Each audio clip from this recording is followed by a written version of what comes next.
आज आपके matric board exam 2024 के लिए जो सितंबर वाला मासिक परीक्षा का आयोजन हो रहा है, तो इसमें आप जानते हैं आज आपका प्रथम पाली में विज्ञान का परीक्षा होगा और द्वितीय पाली में सामाजिक विज्ञान का। विज्ञान में तो कोई दिक्कत नहीं, बट सामाजिक विज्ञान का पेपर आपको समझ लेना है, क्योंकि सब्जेक्टिव प्रश्न थोड़ा सा इसमें दूसरे स्टेप से पूछा है, तो आपको सही से समझ कर उत्तर लिखना है, तभी आपको पूरा अंक मिलेगा। ऐसे आप जानते हैं सभी वेबसाइट पे arcareerpoint.com वेबसाइट पे मैं अपडेट कर दिया हूं, लेकिन सामाजिक विज्ञान मुझे आपको समझाना था, ध्यान से समझ लीजिएगा, क्योंकि उसमें काफी सेगमेंट है और किस रूप में प्रश्न आया है और किस रूप में आपको उत्तर लिखना है। विज्ञान और सामाजिक विज्ञान दोनों का मैं समझा दे रहा हूं। देखिए, विज्ञान का इसी रूप में प्रश्न पत्र आया है। 30 तक आपका ऑब्जेक्टिव प्रश्न है, 25 का आपको जवाब दे देना है। ठीक है, तो 30 का 30 ऑब्जेक्टिव प्रश्न मैं उत्तर कर दिया हूं arcareerpoint.com वेबसाइट पे अपलोड, वहां से कोई 25 बना लीजिएगा। सब्जेक्टिव प्रश्न आइए देखते हैं, तो 1 से 10 तक लघु उत्तरीय प्रश्न है विज्ञान में, 5 का आपको उत्तर लिखना है। ठीक है, तो प्रकाश के अपवर्तन के नियम, तो यहाँ पे मैं अपवर्तन का नियम लिखा हूं, आप पिक्चर भी बना दीजिएगा। जो इस तरह पिक्चर होता है कि प्रकाश सघन माध्यम से विरल माध्यम में प्रवेश कर रहा है, तो उस तरह पिक्चर जरूर बनाइएगा। अवतल दर्पण और उत्तल दर्पण में अंतर, तो ये तो पूरा कंप्लीट है उत्तर। पानी में रखा हुआ सिक्का कुछ ऊपर उठा हुआ प्रतीत होता है, क्यों? तो इसमें पूरा कारण नहीं लिखना था, क्योंकि लघु उत्तरीय प्रश्न था, तो इतना ही लिखेंगे। रेलवे के सिग्नल के प्रकाश कलर लाल रंग का होता है, क्यों? तो ये पूरा उत्तर है।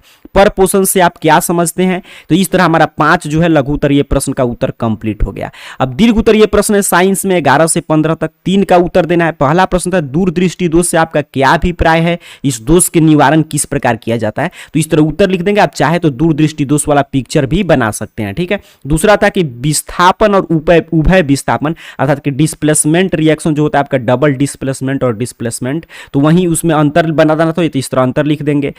उसके बाद था कि मनुष्य के आहार नाल का एक स्वच्छ नामांकित चित्र, तो इस तरह नामांकित चित्र बना दीजिएगा। इस तरह आपका साइंस का उत्तर कंप्लीट हो जाएगा। ठीक है, आपका साइंस का यहाँ पे सब्जेक्टिव कंप्लीट हो गया और ऑब्जेक्टिव वेबसाइट पे अपलोड कर दिया गया है। अब आइए सोशल साइंस को ध्यान से समझिएगा। ठीक है, जो सामाजिक विज्ञान का आपका पेपर है इसको ध्यान से समझेंगे। तो देखिए, सामाजिक विज्ञान का आपका पेपर इस रूप में तैयार किया गया है, जो यहाँ पे आप देख पा रहे हैं। इसमें भी आपसे 30 ऑब्जेक्टिव प्रश्न पूछा गया है। ठीक है, और 30 के 30 ऑब्जेक्टिव प्रश्न का सही उत्तर मैं वेबसाइट पर अपलोड कर दिया हूँ, 25 आपको देखकर बना लेना है। अब इसमें देखिएगा ध्यान से, यहां पे समझिएगा, सब्जेक्टिव प्रश्न में 1 से 10 तक लघु उत्तरीय प्रश्न इसमें भी है, 5 का उत्तर देना है। लेकिन यहां पे क्या है कि आप जानते हैं इसमें एक आपका इतिहास का सेगमेंट होता है, एक ज्योग्राफी का, एक पॉलिटिकल साइंस, इकोनॉमिक्स, आपदा प्रबंधन, पांचों सेगमेंट से 2-2 प्रश्न पूछा गया है। 10 टोटल प्रश्न और सब में से एक-एक का उत्तर लिखना है। मतलब एक इतिहास से, एक पॉलिटिकल साइंस से, एक इकोनॉमिक्स, एक ज्योग्राफी, एक आपदा प्रबंधन। ध्यान से समझिएगा, तो सबसे उत्तर मैं तैयार किया हूं। लेकिन यहां पे मैं क्या छोड़ा हूं कि यहां पे ऊपर लिखिएगा इतिहास, तब इतिहास का उत्तर आपको लिखना है। मैं उसको यहां पे छोड़ दिया हूं, तो वो आपको लिख लेना है। यही आपको इस वीडियो के माध्यम से समझाना था।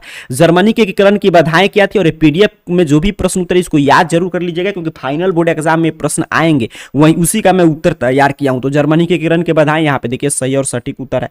फिर ये आपका इतिहास से उत्तर कंप्लीट हो गया। फिर आपके राजनीति विज्ञान से 2 प्रश्न थे, उसमें से एक का उत्तर लिखना था। तो एक प्रश्न था राजनीतिक दलों को लोकतंत्र का प्राण क्यों कहा जाता है, ये भी गेस प्रश्न है, इसलिए मैं इसका उत्तर तैयार किया हूं ताकि आप याद कर लें, तो आगे बोर्ड एग्जाम में प्रश्न टकराए।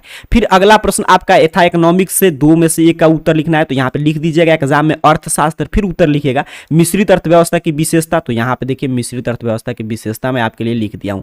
फिर आपके ज्योग्राफी से था मृदा संरक्षण के 2 उपाय बताइए, तो सही और सटीक उत्तर यहां पे अपडेट कर दिया गया है। अगला प्रश्न आपदा प्रबंधन से था कि भूस्खलन से बचाव के 2 उपाय, तो 2 उपाय यहां पे मैं लिख दिया हूं। इस तरह हर एक सेगमेंट से एक-एक का उत्तर मैं कंप्लीट कर दिया हूं। आपका 5 का उत्तर कंप्लीट हो गया, लघु उत्तरीय प्रश्न कंप्लीट। और आपको एग्जाम में क्या करना है, जैसे यहाँ पे आपदा प्रबंधन, यहाँ पे भूगोल लिख कर तब उत्तर लिखिएगा। और फिर 11 से 18 तक दीर्घ उत्तरीय प्रश्न 4 का उत्तर लिखना है। क्यों? क्योंकि इसमें आप जानते हैं दीर्घ उत्तरीय प्रश्न आपदा प्रबंधन से नहीं पूछे जाते हैं, सिर्फ इतिहास से 2 दीर्घ उत्तरीय प्रश्न पूछा गया, पॉलिटिकल साइंस, इकोनॉमिक्स और आपके ज्योग्राफी से, और 2 में से एक-एक का उत्तर लिखना है। तो मैं तैयार कर, देखिए इतिहास में था रूसी क्रांति के प्रभाव की विवेचना करें, तो उत्तर मैं तैयार कर दिया हूं। ठीक है, एक आपका इतिहास का कंप्लीट हुआ। लोकतंत्र को सुदृढ़ करने में जन संघर्ष की भूमिका की चर्चा करें, तो ये थोड़ा सा बड़ा सा उत्तर होगा ही, क्योंकि दीर्घ उत्तरीय प्रश्न है। तो आपके पॉलिटिकल साइंस का उत्तर कंप्लीट हो गया। बिहार के आर्थिक पिछड़ेपन के प्रमुख कारण, तो उसका भी उत्तर मैं यहाँ पे कंप्लीट कर दिया हूं। भारत में खनिज तेल के वितरण, तो इस तरह आपका 4 जो है, चारों सेगमेंट से उत्तर कंप्लीट हो गया। और ये पीडीएफ में इसलिए इतने शानदार तैयार करते हो ताकि आप इसको संभाल के रखें और इसको याद कर लें। और देखिए इतना प्रश्न है, लेकिन उसमें से मैं उसी प्रश्न का उत्तर तैयार किया हूं जो प्रश्न संभावित है मैट्रिक बोर्ड एग्जाम के लिए भी। अब चलिए, आपका साइंस और सोशल साइंस का उत्तर मैंने समझा दिया कि किस रूप में प्रश्न आया है, कैसे आपको उत्तर लिखना है। आप चलिए सीख लेते हैं कैसे इसको डाउनलोड करेंगे। इसको डाउनलोड करने के लिए आपको अपने मोबाइल फोन का कोई भी ब्राउजर ओपन कीजिए और गूगल सर्च बॉक्स में आइए और इस AR कैरियर पॉइंट जो स्पेलिंग लिखा हुआ आ रहा है ये स्पेलिंग टाइप करके सर्च कीजिएगा, आपके सामने सर्च रिजल्ट आएगा और सबसे ऊपर देखिए arcareerpoint.com वेबसाइट शो होगा। सिंपल सा आपको इस arcareerpoint.com वेबसाइट पे क्लिक करना है और नीचे की तरफ स्क्रॉल डाउन कीजिएगा और आ जाइएगा क्लास 10th के सेक्शन में। यहाँ पे देखिए क्लास 10th का सेक्शन मिल जाएगा और इसमें देखिए आज सामाजिक विज्ञान का एग्जाम है तो सबसे ऊपर अपडेट किया गया है सोशल साइंस और साइंस का क्वेश्चन पेपर। जैसे मुझे सोशल साइंस का देखना है तो मैं सामाजिक विज्ञान पे क्लिक करूंगा, ठीक है। ऐसे आपको जिस विषय का देखना है उस पर क्लिक करेंगे तो सामाजिक विज्ञान के एग्जाम के बारे में एक एक जानकारी आपके सामने ओपन हो जाएगा, कब एग्जाम है। यहाँ पे पूरा 30 का सही उत्तर है, कोई भी 25 आपको बना देना है। यहीं पे नीचे की तरफ बढ़ेंगे तो यहाँ पे सब्जेक्टिव का PDF यहाँ से आप डाउनलोड कर सकते हैं। यहीं पे पूरा सब्जेक्टिव का मैं पिक्चर फॉर्मेट में भी उत्तर अपडेट कर दिया हूँ तो यहाँ से आप देखकर इसको लिख सकते हैं, ठीक है।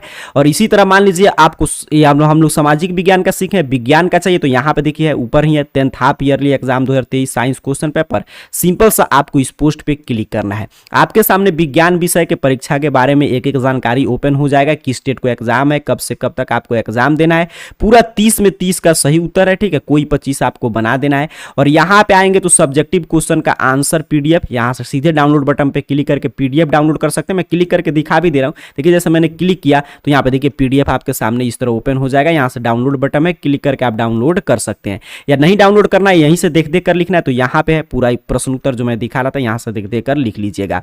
तो आज जो आपके क्लास 10th का विज्ञान और सामाजिक विज्ञान का एग्जाम है उसका प्रश्न पत्र उत्तर के साथ यहाँ पे अपलोड कर दिया गया है arcareerpoint.com वेबसाइट के क्लास 10 सेक्शन में। कैसे कैसे आपको उत्तर लिखना है ये भी मैं आपको बता दिया, ठीक है। तो यहाँ से आकर डाउनलोड करके ऐसे ही उत्तर लिख कर आइएगा, इसमें आपको पूरा में पूरा अंक मिलेगा। आप सभी को बहुत बहुत धन्यवाद।